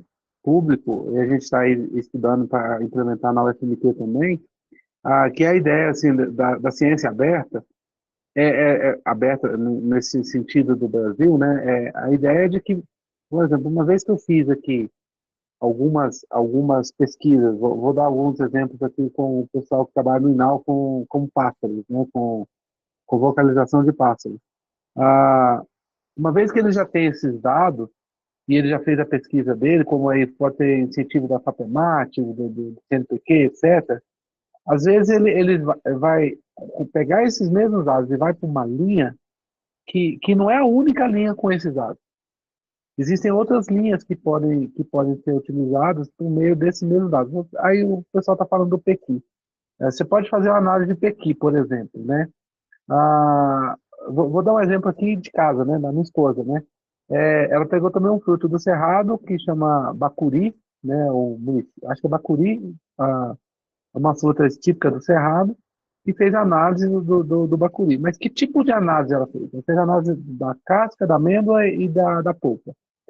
Só que os dados que ela usou foi mais no sentido de antioxidante. Ela verificou a capacidade antioxidante dessa fruta, né? Nos três níveis, né? Na amêndoa, na casca e na polpa. Então, assim, outros pesquisadores poderiam trabalhar ainda com esses dados e levar para um outro patamar, mas aí ela já parou a pesquisa ou seguiria para um outro caminho, e ainda tem uns dados que estão lá, mas que outros podem utilizar esses mesmos dados que já foram gerados e trazer outra informação com relação a isso, né? Então, assim, eu fiz uma pesquisa aqui, sei lá, peguei aí, analisei 200 mil pássaros e vocalizações, etc. e tal, e descobri não sei o quê. Tá, mas aí o meu objetivo é que eu faça tal coisa. Mas aí vem um outro pesquisador que poderia, sei lá, da Amazônia, que também trabalha com pássaros, mas que não tem os dados do pássaro aqui, que analisa doenças nos pássaros, não sei o quê, a redução de rebanho, não sei o que lá, dos bandos, né, etc., com base nas localizações também. Então, nesse é o ponto que a ciência aberta ela ajuda. Porque assim, aquele pesquisador ele vai precisar de menos recursos, porque ele não precisa vir até o Pantanal para colher os dados no Pantanal, para fazer a análise dos dados do Pantanal, das localizações, para levar esse dado para lá. Entendeu? Já foi feito aqui. Então, a ideia é essa que você falou. Alguém pode continuar a mesma pesquisa que já foi financiada, e o mais importante, se o governo estadual ou federal financiou a pesquisa, o dado é do governo, não é do pesquisador, né? Porque foi financiado, o pesquisador não foi lá com o dia dele fazer a pesquisa. Então ele foi financiado para fazer isso. E aí nada mais do que justo, depois do tempo que ele tem para fazer as patentes, etc., proteger esses dados, liberar para que outros pesquisadores possam trabalhar com esses dados e não ter que pagar de novo todo esse processo que já foi pago pelo governo federal, né? Como você bem disse aí, né?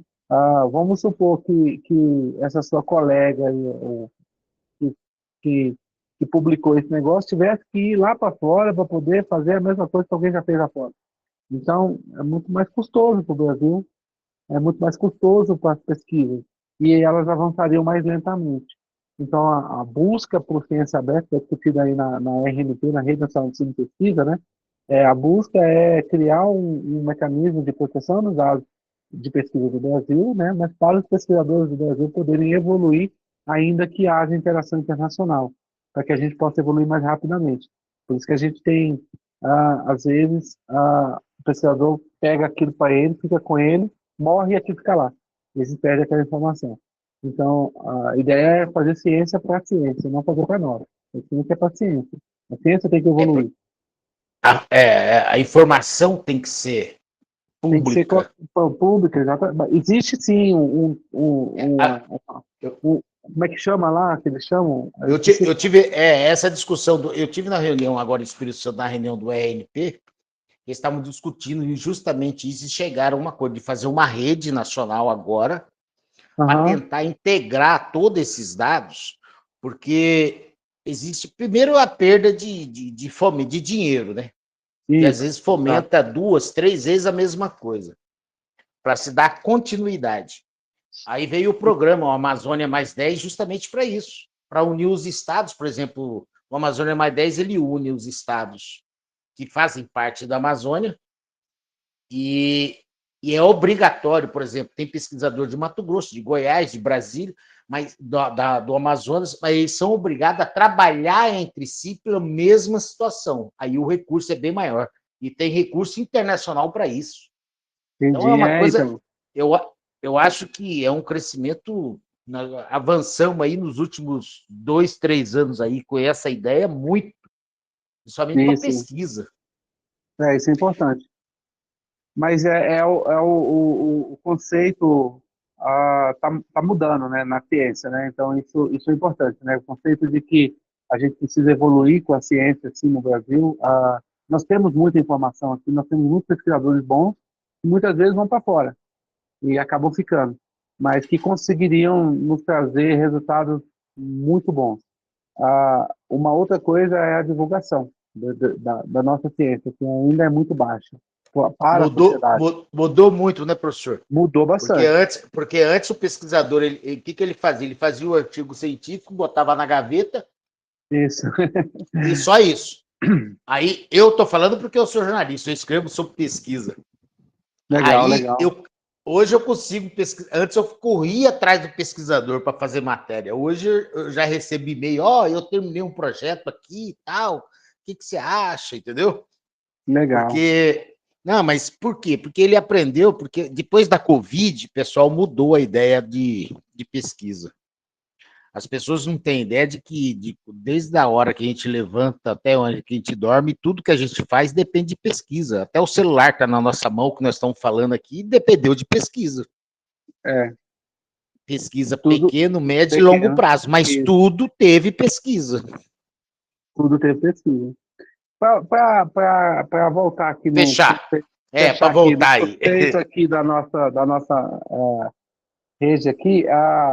É interessante isso, né? Essa ideia da rede de pesquisadores, rede de estudantes, redes de ensino, etc. O dado que a gente vai avaliar, quando a gente fala do nosso ponto de vista computacional, né? De pesquisador ou que vai tentar responder uma determinada pergunta, ou de marketing, porque essa análise de redes sociais não é só para pesquisadores da área de ciências humanas, nem para a área de pesquisadores de economia, porque também é usado muito para economia, mas para computação também.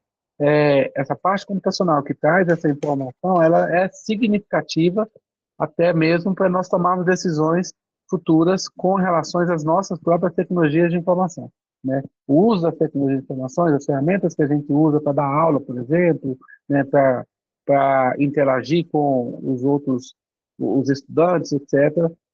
Elas também são ferramentas importantes e poderiam trazer dados importantes. Vou dar um exemplo aqui. Se por acaso eu tivesse acesso a todas as redes sociais de todos os estudantes que estão nessa disciplina, por exemplo, se por acaso eu tivesse conseguido essas informações e ter feito uma análise dela, eu saberia o que você está falando, por exemplo, que você é jornalista, que você trabalha como pesquisador, que o João falou, etc., que cada um falou aí, eu saberia o que vocês, o Edmar falou aí do aluno, eu saberia o que vocês, aonde vocês estão, né?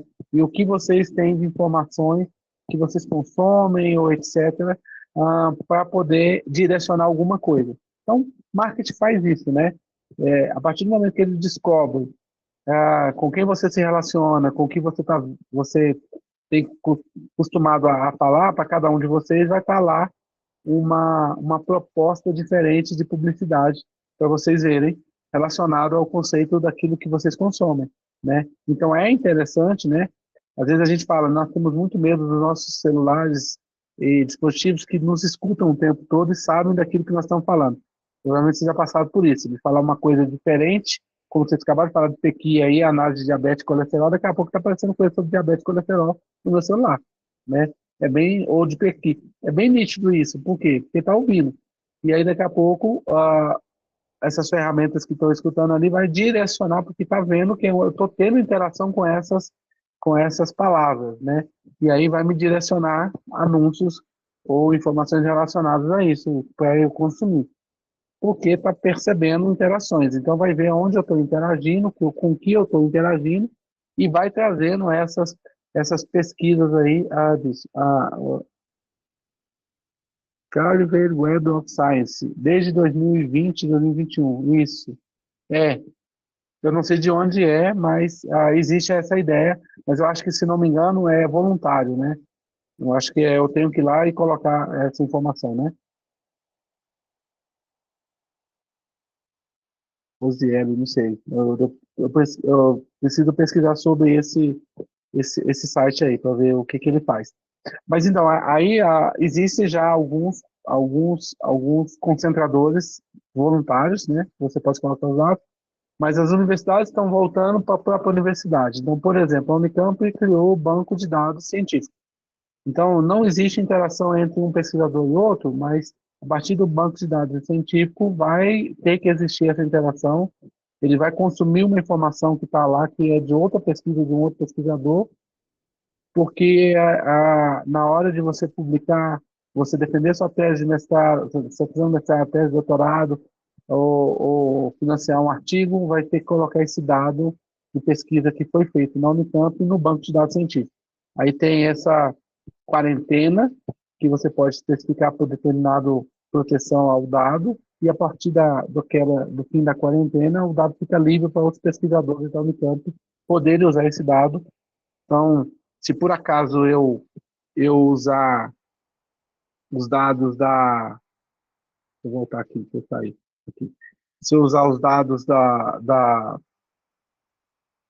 de uma pesquisa que foi feita nas ciências sociais, por exemplo, eu posso fazer isso, usar esse dado na computação, porque o dado vai estar livre, mas eu tenho que citar que a fonte é daquele pesquisador, não é minha.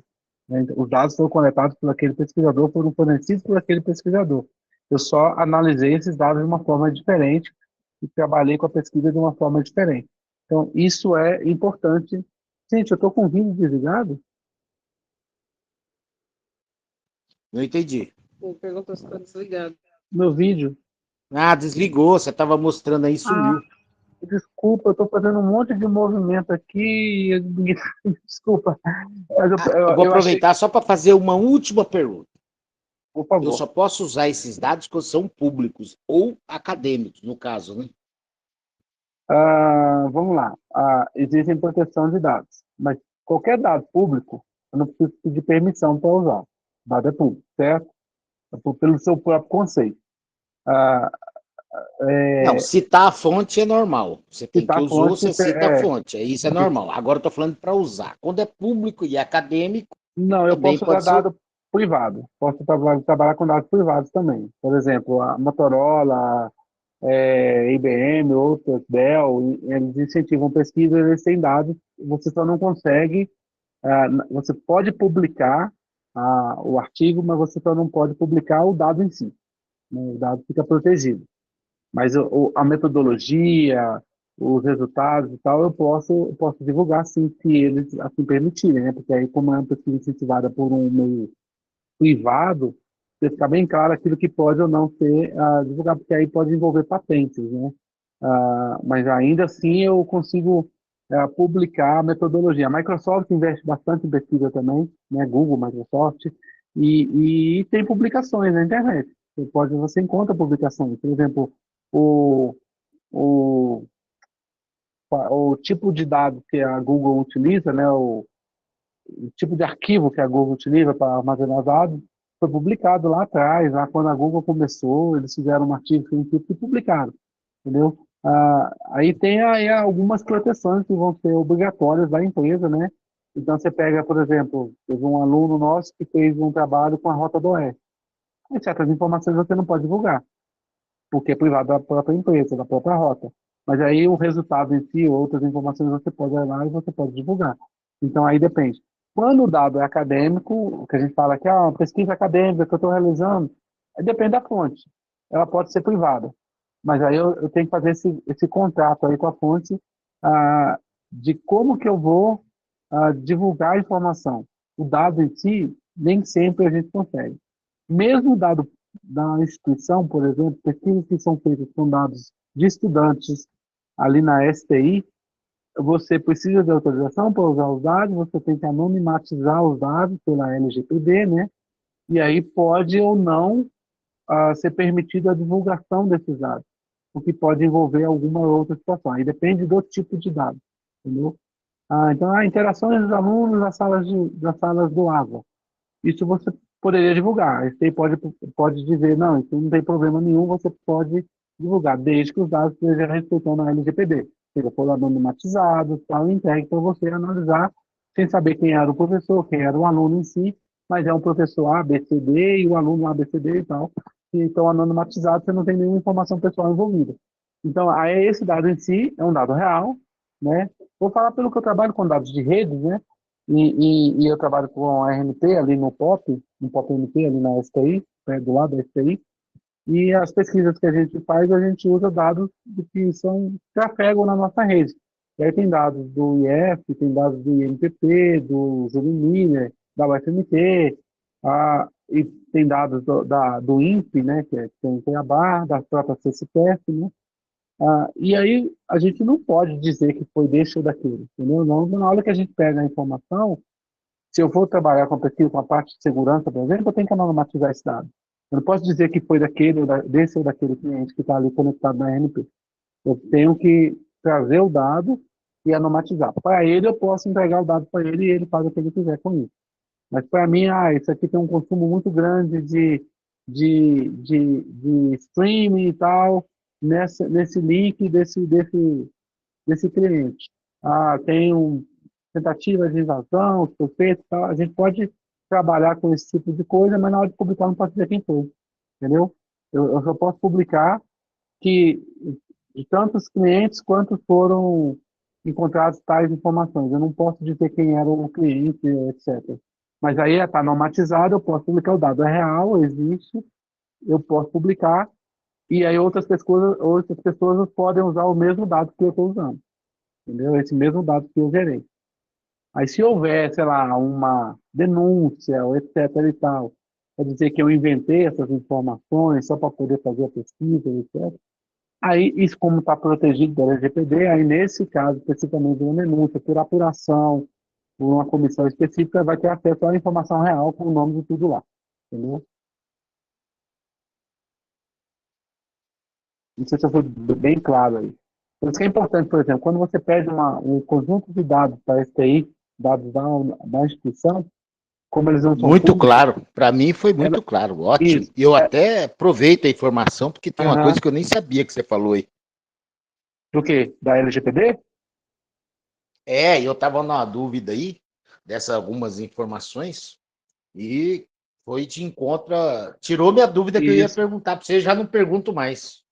Não, então, aí a STI, por exemplo, ela vai te fornecer o dado já anomatizado. Então, assim, a origem é da STI.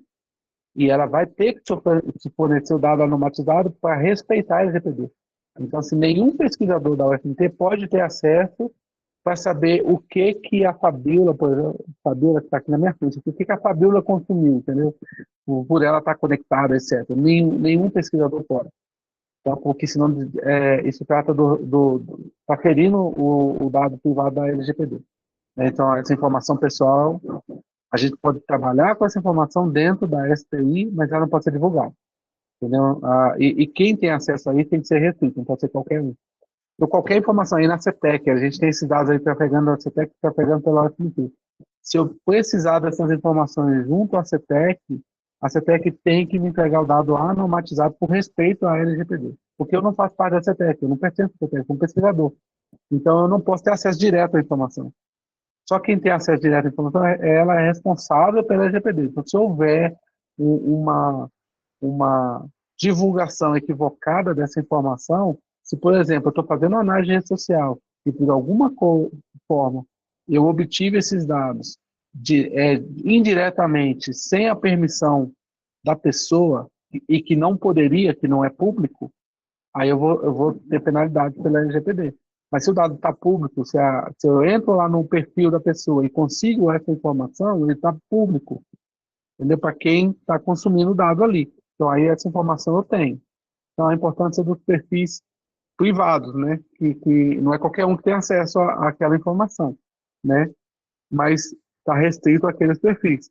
Só que para eu fazer essa pesquisa com aquela rede social em específica, para dizer nome de pessoas, eu vou ferir a LGPD, eu não posso dizer. Posso até ter acesso, posso consumir, mas na hora de publicar não pode dizer quem é quem. Só vou dizer que são usuários gerais. Senão eu posso até sofrer a penalidade da própria plataforma, né? Porque aí eu estou divulgando a informação da pessoa, e aí eu não posso. Entendeu? Então a gente tem que sempre pensar, como pesquisador, tem que sempre pensar nessa linha aí de que, para nós, o que importa é a informação em si, não a pessoa, né? Importa a informação. Eu trato ela como um indivíduo. Um indivíduo A, B, C, D, E, eles são anonimizados sempre, e não me interessa quem é quem. Me interessa que o fulano, que é fulano, ele vai ser sempre fulano, não vai ser igual ao outro. Então, usuário 1, usuário 2, usuário 3 é um número. Para mim é um número. E isso é importante, aquele número que interagiu com tal, tal, tal. E aí ninguém precisa saber quem é o número. E aí eu consigo publicar sem ferir nada, sem falar nada sem dar nenhuma informação pessoal de ninguém. Nem informações por inferência que possam permitir identificar a pessoa, né? Isso também a gente tem que tomar cuidado com a informação por inferência. Bom, foi bastante interessante, né, essa nossa linha aqui, né, que a gente vagou por vários locais, mas lembrando sempre que o objetivo, então, de usar a teoria dos grafos é conseguir manipular esses dados computacionalmente, esses dados dessas relações que a gente está observando, né? Então, surgem-se novas relações, não necessariamente só em redes sociais computacionais, né, redes sociais online, mas essas redes sociais que é a interação social humana, né, que a gente está tendo, seja com pesquisa, com publicação, com eventos, né, e a partir disso eu trabalho essa informação internamente.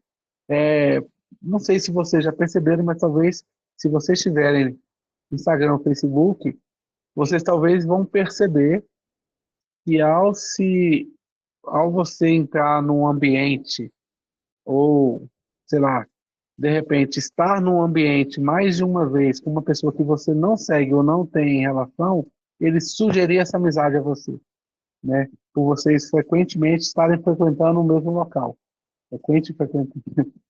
Por constantemente estarem frequentando o mesmo local, ele acaba sugerindo aquela amizade para você. Será que você não conhece essa pessoa? Né? Então, é comum acontecer isso, ah, porque as próprias ferramentas já fazem essa análise no cotidiano, né? No conjunto aí do uso da ferramenta.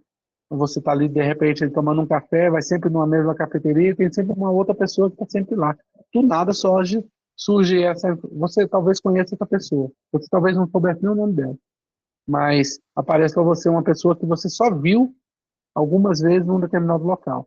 Porque a análise que ele faz ali, ele acaba vendo que vocês têm uma interação de local, né? Se conectam localmente, mas ainda não se conectam na rede social. Ou seja, esse grafo da rede social é desconecta. Né? Vocês ainda não têm essa interação direta de uma aresta com outra. Esses dois nós ainda não estão conectados diretamente. Aí ele tenta sugerir para você essa amizade aí, talvez você conheça, né? Então já é um passo aí do que os aplicativos fazem com a gente, né? De darem propostas aí de amizade. Uma dessas coisas a gente vai discutir aí no curso aí, ao longo do curso. Mas então eu queria fechar então desse ponto, né? O objetivo então aqui na primeira semana é entender a evolução e como nós saímos lá da era de interação só boca a boca para chegar na interação online, né? O que nós temos hoje. E o que a gente pode fazer com isso, né? E a necessidade de entender o que nós estamos buscando entre dois nós, entre duas pessoas ou entre dois indivíduos. Que tipo de relacionamento é esse que eu estou querendo analisar? Que é assim que a gente vai mapear a nosso grafo com base nisso. E aí a gente tem as operações em grafo, são diversas. Qualquer dúvida que vocês tiverem, qualquer coisa que quiser de material complementar, etc., eu posso mandar para vocês só me mandam uma mensagem ou me avisam em algum momento, aí, em algum lugar da plataforma, que vocês entrarem em contato comigo, e aí eu coloco lá para vocês lá como complementar ou mando uma mensagem no fórum para todos terem acesso, né? Seja vídeo, seja livro, onde pode buscar mais informações para estudar sobre isso e implementar isso daí. Bibliotecas que podem usar, que já tem implementação pronta, que isso facilita bastante, né? Nós, como da computação, às vezes gostamos de fazer o nosso própria biblioteca, mas é muito bom quando a gente entra na área de pesquisa, a gente entender que nós temos que usar uma coisa que nos traz agilidade, tá? Ferramentas que tornam a nossa vida mais fácil, né? Não que a gente tenha preguiça de fazer, a gente entende como é feito, mas eu preciso de algo que já foi testado, que já foi verificado, porque senão eu não sei se o problema está sendo na minha ferramenta ou se o problema está sendo no dado em si. Então a gente acaba usando muitas bibliotecas prontas, né, e testando bibliotecas distintas daquelas que nos traz uma otimização do dado, né, uma resposta mais rápida, né? Isso é importante. Qualquer dúvida, gente, pode mandar aí. Tem aí mais 12 minutos, aí, 11 minutos agora, né? Podem falar aí, se está aberto aí, se vocês quiserem complementar aí, qualquer coisa. Estou disponível.